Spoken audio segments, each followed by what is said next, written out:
We have 11 Palestinian names. Each had a hand in planning Munich. You're going to kill them, one by one.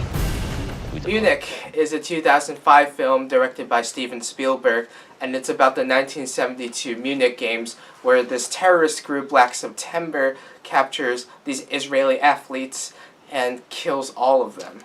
After these events, the Israeli government uses their intelligence network to find some people that are supposedly connected to these attacks, and they send all of these guys to assassinate these people. This movie is probably the fourth most disturbing movie next to Schindler's List, Saving Private Ryan, and Amistad, because you get to see the attacks on a very gruesome level. And in relation to that, they use this story as like a weaving point for this entire movie, so you always cut back to the actual event while Eric Bana's character is going through all these assassinations. So it's like these two main storylines going together, one about the assassination and one kind of recalling the actual events that happened. And as I said before, seeing those events transpire is really disturbing because it actually happened, and to see these Israeli athletes get threatened and get killed at the end is very disturbing. The acting is really good. Eric Bana plays the head of the group who is going to find all these people and assassinate these people who are supposedly linked to these attacks. And what's great about his performance and his character is that you get to see how this guy slowly falls into, PTSD and everything, and to see how he questions the purpose of his mission and whether it's right or not, and how every single assassination affects him in a very deep way. And you do see some scenes where they're assassinating people, and then moments before, there's a little questioning in his eyes, and you see, and you get to kind of see he's got second thoughts about it, and he's wondering, why are we killing these guys? Do these guys are these guys actually guilty? And if they're guilty, why don't we bring them in? And it's not very obvious. It's not in your face, not these people talking a lot about it, but it's very subtle, and that's what I love about this movie. It's very its messages are very subtle. And on top of that, it shows what this kind of war is, because by de facto, this is a war against a terrorist group. But it sucks because, you see, because in comparison to war, where you fight your enemy, and it's kind of fair game. And these assassinations, your enemy does not have any warning, so you see kind of the guilt that all of these people have before the assassination. Well, at least some of them. All of the other actors do a really good job. Daniel Craig pretty much plays his James Bond role before he was James Bond, which is really interesting.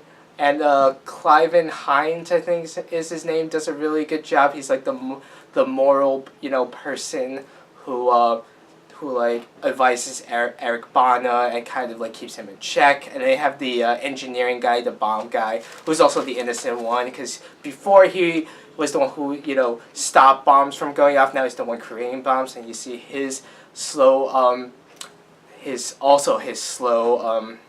emotional journey towards insanity.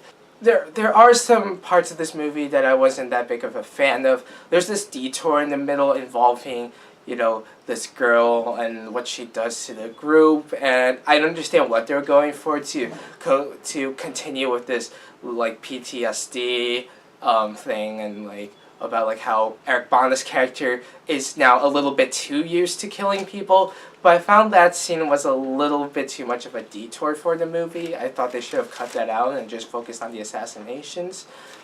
And also, this movie is really long, and although I get it, it's kind of a subtle part of the movie, whereas this movie takes place over a year and a half or 2 years, and to see that these people they're on this mission for years on end, it takes a toll on them, and I get that, but I was almost lost by the end. Not completely lost, but I wasn't into it as I was in the first half of the movie. And also the casting. Well, I know all the characters are Jewish Europeans, or that's what they're going for. A lot of these people are played by British actors. Now that's not a problem because the British are like the best when it comes to acting and stuff. Like they're the best at being Russians, the best at being Americans.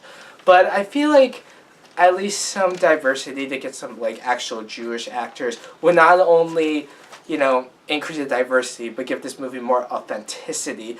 So when I see Eric Bana, who's Australian, but also they're really good too. I see Eric Bana, when I see Daniel Craig, when I see Jeffrey Rush, and I know they're all British, so it doesn't lend this movie as much credibility as it would have been if they got some actual Jewish actors or Jewish European actors. But overall, this movie is really well done. It shows what happens when you respond to a terrorist attack and the moral questions that comes with this, and doesn't beat you over the head with it. There's also great performances all across the board, and it's a great character study on what happens in these situations when you go out the field and you have to carry out these potentially atrocious acts. So I would give this movie an 8.5 out of 10. Steven Spielberg, again, has churned out a wonderful movie, another solid entry into his filmography. I definitely recommend that you watch it. It is a slow burner, but if you're a historical geek like me, or you just want a good, social commentary on today's world, which it also does, then I think you would enjoy this movie. So, thank you for watching, and I'll see you in the next review.